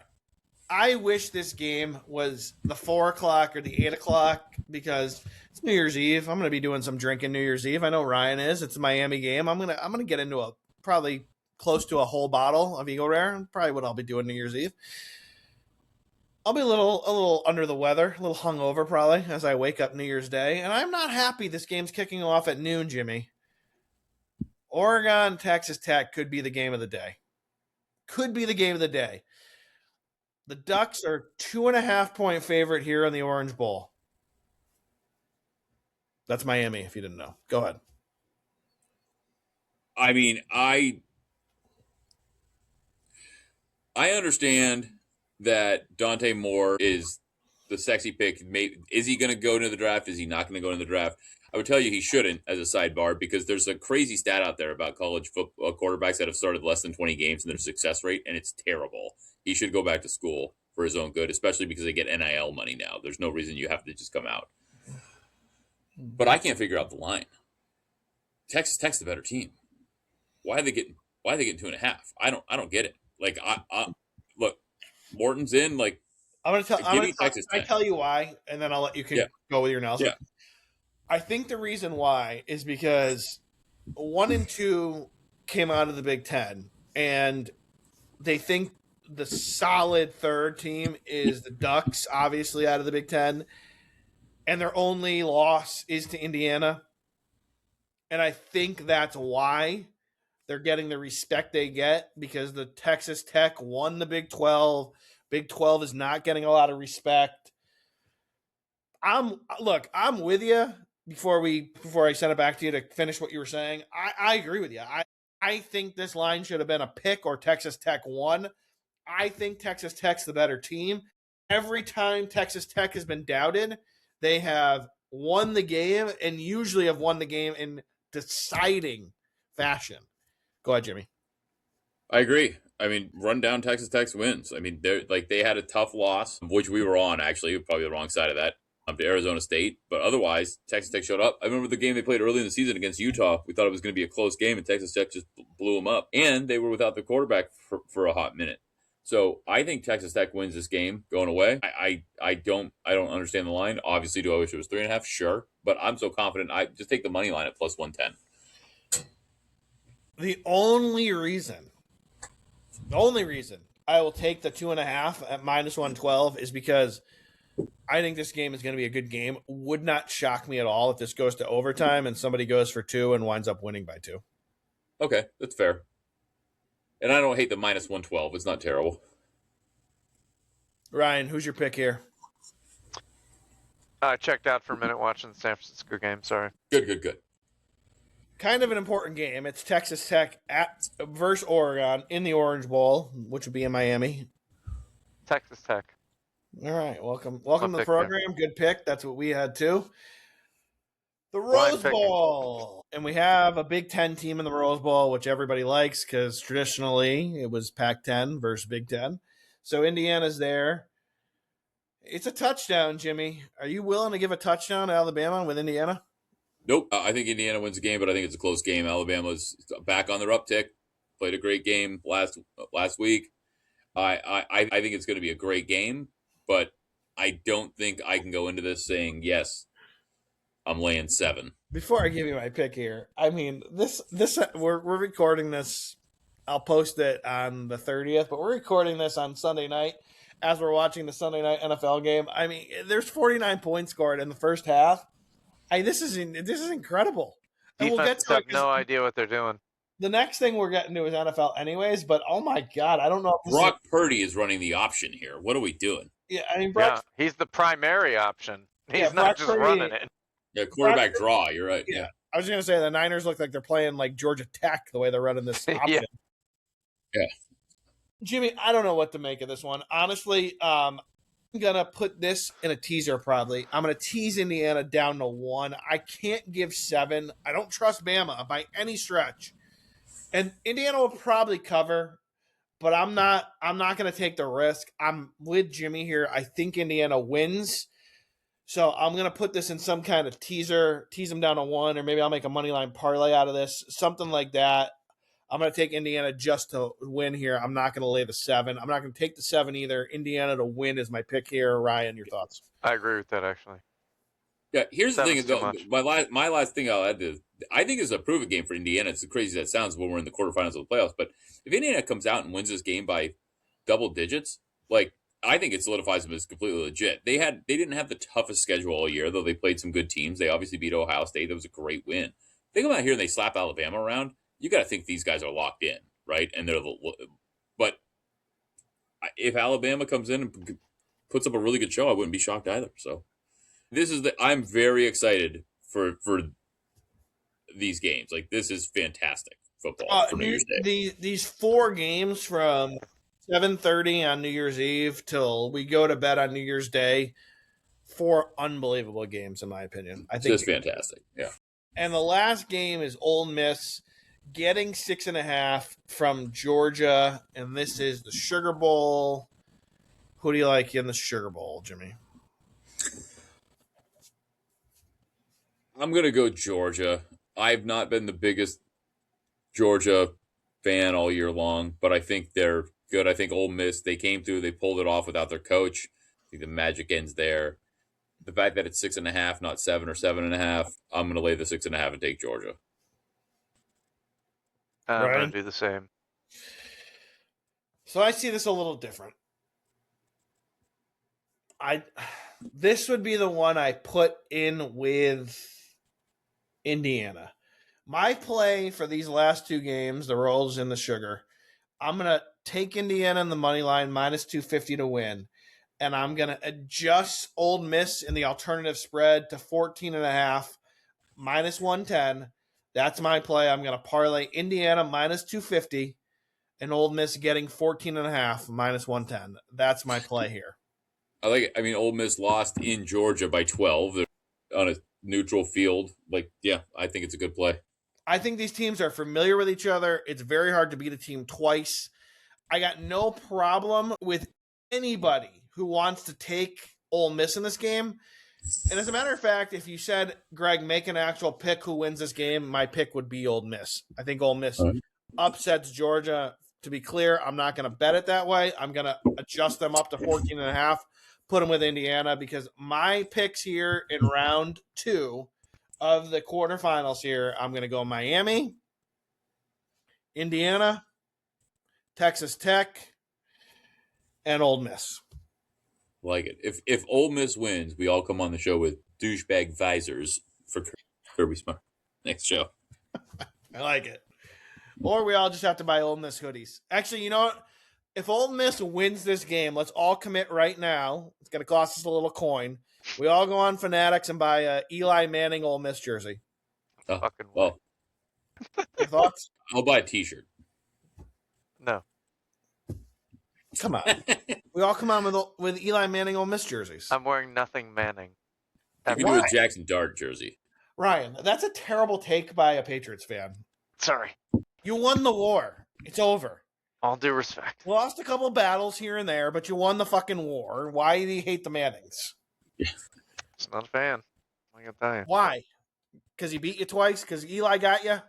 No, I got nothing wrong with Eli, and I respect Peyton. I just, not wearing anything with their names on it. Just not going to happen. Understood. Not rooting for their teams. They're all retired, and you have that out of those quarterbacks. Yours is number 2. It's fine. You're right in the middle. You're in a Manning sandwich. I'm with you on this, Brady, Ryan. Eli. You got number 1. Well, that's not true at all, Jimmy. And you know better than Greg admitted that years ago. Don't worry. He's just out there. I've admitted it before on this show. Brady is the greatest winner of all time. Peyton is the better player at the position. It's not even close. Okay, amazing. You can ask you can ask other pros that, and they're going to tell you Peyton was the better quarterback. Brady's the better winner. All right. Yeah, I think the opinion changed as Brady got number 7. Somewhere totally different. He won. Yes, he was a great quarterback. He didn't play the position as well as Peyton Manning. Sorry. Okay. He didn't. Yeah, I don't want to go down this rabbit hole either, Ryan. Okay, who is the better player? Head to engage, and you're wrong. You're hanging your hat on what? On the 7 Super Bowls? The fact that he you say that flippantly, like you're hanging it on 7 Super Bowls. Well, head to head, you think your girlfriend's hot because she's a swimsuit model? Head to head in the playoffs. Manning 3, Brady 2. Other Manning 2, Brady 0. Yeah. So the Mannings are 5-2 against Brady. All right. Look, all right. How do you argue? That's not where it's not right now. Of course it is. We argue about it all the time. Peyton is the best quarterback out of them. No. I'm not saying he's the best winner. He's the best at the position. No. Right. Because if Peyton played with the Patriots defense, he wouldn't have won 5 Super Bowls. No. Of course not. His neck was sore. Right. Look, I've said on the show before, I'd rather watch Peyton play. I tuned in just to watch Peyton. You're proving my point. No, but just because I like watching him play doesn't mean the outcome. Because you like watching Brady because he's better at the position. I have to go Brady. You're starting a team. You're starting a team right now, and you're drafting a quarterback. You have the number 1 pick on the board. Any quarterback of all time, you're drafting Tom Brady. I mean, it's tough to argue against it at this point. He's not even my 2nd pick. He's not my 3rd pick. He's my 4th pick. 23 years, 3 Hall of Fame careers. Peyton, yeah. Elway, Montana, Brady. Get the fuck out of here. Elway. Elway's the 2nd best quarterback of all time. Stop it. You're silly. That's too much. Not only the numbers not say that, but I totally disagree from watching. Elway didn't win until he had a running game late in his career. He got pummeled by the Niners. He was pretty good, but it wasn't unbelievable. He was very good. John Elway's a great quarterback, but he's not. Yeah, no. I mean, in the water. Some of your takes are just. I mean, they're mind-blowingly bad. All right, let's move on to the NFL. I mean, they are. Look again. I have never. Viewers, please comment on how bad these takes are. I have never. Elway number 2 all time. People to start. I have never once sat here. With. Come on. Okay, so there's one in NFL history called The Drive. Who orchestrated that? How many drives does Brady have? Yeah, Brady had a lot of drives. There's like 4x. Yeah, we could go back to the Atlanta Super Bowl and the drives that took place there. Time out 1 second. There's one referred to as The Drive. Tell me again who orchestrated that. On the road? I know, because it happened on the road? On the road. On the road. Atlanta was way better. I agree. On the road. Who did it? 98 yards? Who did it? Greg. Who did it to win? If you polled 100 football fans, not in Denver, Colorado, 95 of 100 would say Tom Brady over John Elway. Yeah, at least. This isn't a hot take by us. This is a hot take by you, so you can defend. We're not going to defend calls right now. Everybody call in. What? Yeah. I am not debating who is the greatest winner of all time. I am telling you, if I had the ball on the 20-yard line, one drive to win the game. You're absolutely out of your mind if you say fucking Peyton Manning would be my first pick. It's Brady all day long. Brady. It's Peyton Manning. It's not close. Everybody. There's fucking, 35 of them? 35 or 40? It's fourth quarter drives? Yeah. And I'm not a Patriots guy, but it's Brady. Yeah. You're nuts. It's Brady. Google it if you want. Yeah. I'm going to right now. Oh. Jimmy, why don't you start with Week 18 NFL picks while I do this? Oh, this will be so. I got to tell you, everybody. Thank God NFL went to 18 weeks because what an exciting week we've got going next week. There's 2 games that matter and a bunch of bullshit. They should almost not play. You know what they should do in the NFL? I was thinking about it earlier. They should only play the games that matter, and everybody else should get the week off. It should be these are basically pseudo playoff games, and everybody else just sit it down. And now I know that's not going to happen because players are playing for incentives and other things. But like that's like from an injury perspective, why are we playing these games next week? Tampa and Carolina should play. Pittsburgh and Baltimore should play. Who else do we need to see play football next week? Now, I know there's some seeding issues, and I get it, blah, blah, blah. So maybe there's a handful of other games that could go in there. But my God, extending the NFL season isn't making it better. More games make them more money because there's more concessions, there's more TV deals. I understand. It doesn't make the product better. And I can't believe I'm saying that because I was all about the 17th game. But now I'm like, no, I missed a 16-game season. But I digress. Let's start with the big one. Pittsburgh at home, division on the line, playoffs on the line, getting 3. Ryan, Lamar may play in this game. I don't think we have definitive, I would assume he's going to play, even though there's no announcement that I've seen at least come through the ball. But what do you make of this line? Why is Pittsburgh getting 3 at home? What's going to happen? Because if Huntley plays, and Pittsburgh doesn't win, then that's just a goddamn shame. Because all they need to do is queue up on Derrick Henry. It sounds very weird to say. I just think that those two really hate each other, those 2 teams, and I just avoid this. 3 is reasonable. If it was more, I'd be kind of confused. But I think the bigger deal here is the implications in real life, right? We talk about gambling a lot. Yeah. But what do you think is going to happen? I mean, who's making the playoffs? Gun to your head right now. Is Baltimore or is Pittsburgh? I don't know. I think this Lamar being unhappy thing is boiled over the top in the background somewhere. Well, you've got more access to that being in the Baltimore area. No, I'm just talking about the general subject. It feels like Tua is out. He's from, South Florida. Wants to get back there. He's getting paid a ridiculous amount. I think Greg said his contract was up. He's still got 1 more year on it. But I think he just renegotiated it. I think that was a big deal 2 years ago, right? He was his own agent. I don't recall, but I know. Here's my take on this. I think whichever team gets in, and this might not be Is it when you're in? Is that the situation? I think, yeah, when you're in. I think if Baltimore gets in, they're unbelievably dangerous. I think if you were to tell me at the beginning of the year that here's our playoff teams, we've got, and I said it last show, we've got Denver, New England, and Jacksonville, and the Chargers, and a flailing Buffalo team. And you told me Lamar was in? This is Lamar. If they get in, Lamar or Josh better represent the Super Bowl. They can't let Trevor Lawrence. They can't let your boy. I know he's fantastic, but Drake May. They can't let Bo Nix. They can't let these quarterbacks get over. I've been a Lamar fan all year, but there has one thing about Baltimore this year, and they are inconsistent. They cannot stay on the straight and narrow. You're right. I don't know what is going on. You're right, but I think if they get in, Ryan, that they are a live dog.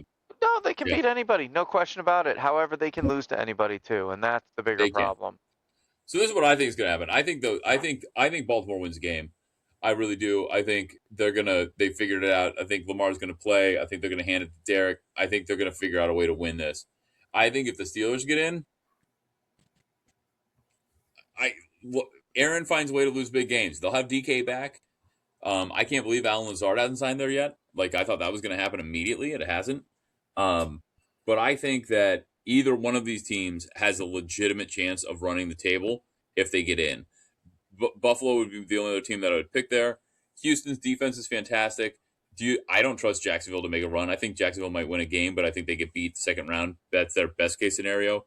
I think Denver is a very good team. They're very well coached, but they've got a great defense to come back to earth. I think New England is playing fantastic, but you've got a young squad there. I think whoever wins this division is the dark horse to represent the AFC in the Super Bowl. So I agree. I think that's they've the only also reason played very badly a bunch of times this year. But granted, with injuries and whatever else. So, gun to your head, who wins this game? Baltimore or Pittsburgh? I don't know. Screw the line. Screw the 3. Who wins the game? Gun to my head, I am going out of spite for Baltimore or Pittsburgh.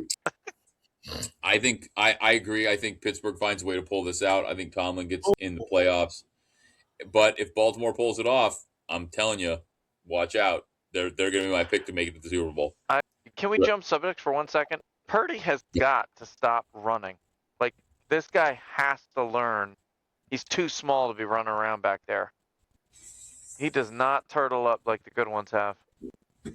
Yeah. Tell Sorry. him Jackson Jarrett that too. Yeah, Yeah, Greg, no doubt. thoughts on Baltimore Pittsburgh before we move on?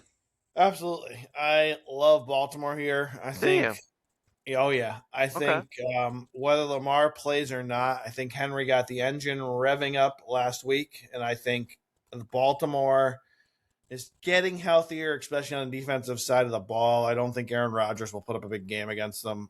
I love Baltimore here. All right. Cool. All right. Let's move on to the other game that matters. Carolina getting 3 in Tampa. Now, what has Tampa done to show you that they deserve to be giving 3? No matter where, I don't care what the game's played on Mars. It's in Tampa. But what have they done to prove that? That's it. Yeah, They're playing at home. That's it. Yeah, you're going to say the answer here is nothing. They got 3 Right. points for being at home. Nothing. They've just been a big, huge letdown. I personally want to be done with this chapter. I would love nothing more than Baker to make it in. But what we don't need is a negative record team going into the playoffs just to get smoked in the first Agreed. week. Yeah, Carolina's the better story. It's good to see Bryce Young becoming an NFL quarterback.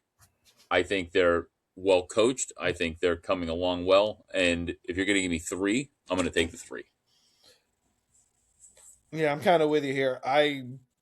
Unfortunately, we still don't have the schedule yet.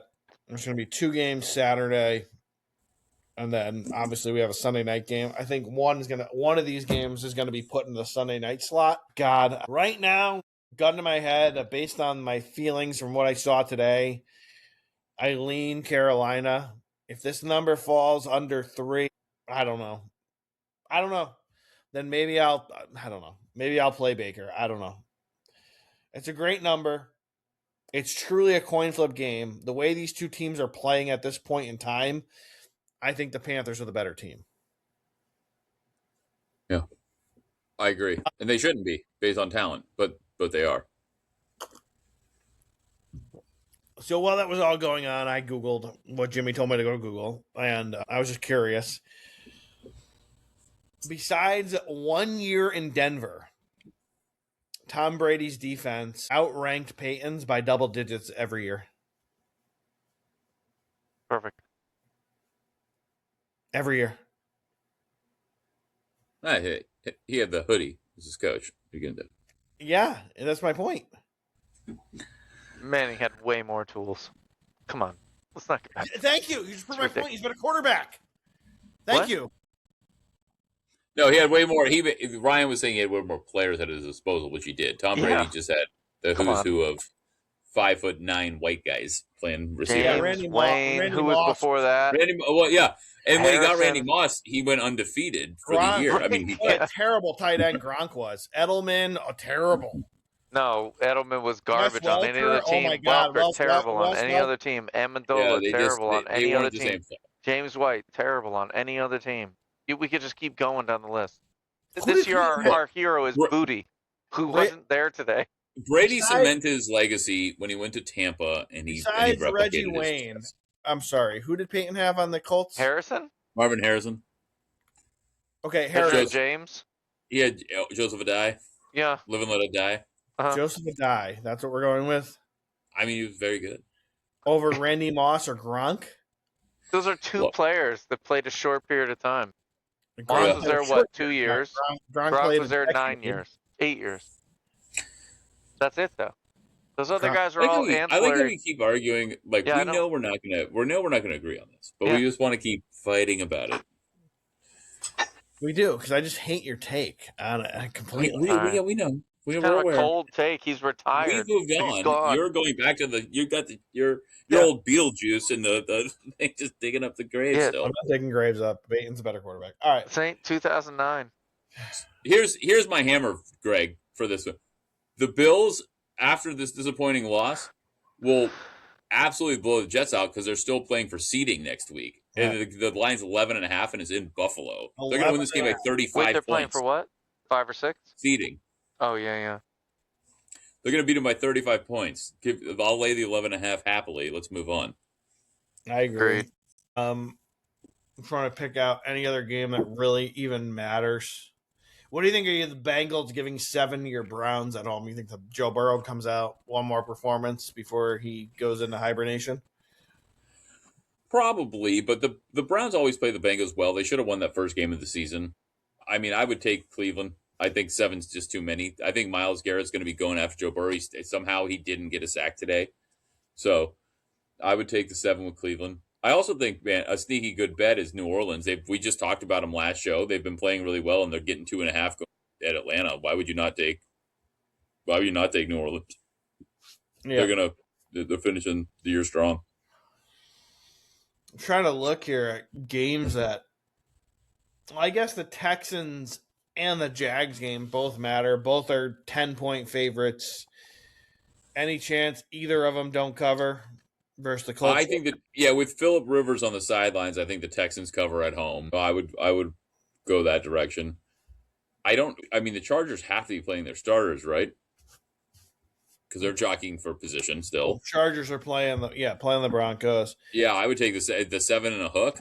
I would go Chargers and I would go Texans. So I'm taking a favorite and a dog.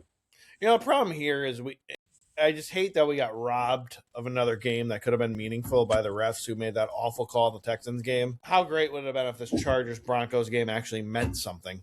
Yeah. Be better. The problem with week 17, week 18 is this what I would tell you, or week 17. Week 18. What I would tell you here on week 18 is research incentives. Yeah, good call. And play those props. Because we saw it last year. They put, like we've talked about on the show before, the example we always give is the Mike Evans one. No business in the world to put Baker and Evans back in the 18th game last year. They did it just Stephon to get Diggs just had one. That little curl thing or slant he did in the end zone got him something. $500,000. That's what you look for in these games. Yeah. Look for the incentives. That's really all I have on the NFL. There's 2 games that matter. We still don't have the schedule, unfortunately. I would still tell you one game that matters will be Saturday. One will be Sunday. They'll sprinkle out some on Sunday for seeding that matters. And that's all. But I will go to make the playoffs right now. If you ask me who's going to get in, I'm going to say the Ravens win and the Bucks win. I want the Panthers to win. I do, because I'm with Jimmy. I think they deserve to be in, and the Bucks don't. I just don't bet it. I don't care. But I think the Bucks get in and the Ravens get in. I think that's probably right too. I think on paper, or the logic would tell you Ravens would, but I'm gonna take Rodgers and Tomlin. I would love not, and I'm a Browns fan. I don't like the Steelers. I don't like the Ravens. But I'd love to see these guys make one final charge. Who knows if Tomlin's going to be there next year? Aaron Rodgers is 42 years old. Just because I want to see him play some more, right? Like I'm gonna go Steelers because that's what I want to happen. Because I hate both these teams, so I'm in a lose-lose situation here. But I'd like to see the Steelers. Steelers, like I said, they go 10-7. They get in. Let's go. We'll see what happens, everybody. We're going to talk to you in 2026. Thanks for listening to our first season. Can't wait to see you in season 2, 2026. We'll talk to you next week. Good luck, everybody, with the New Year's Eve games, the New Year's Day college football games, and the 2 games that mean something in the NFL. Don't bet any of the rest unless you're looking for incentives. See you next year, PGA, UFC, all the future bets. We're going to make you some money.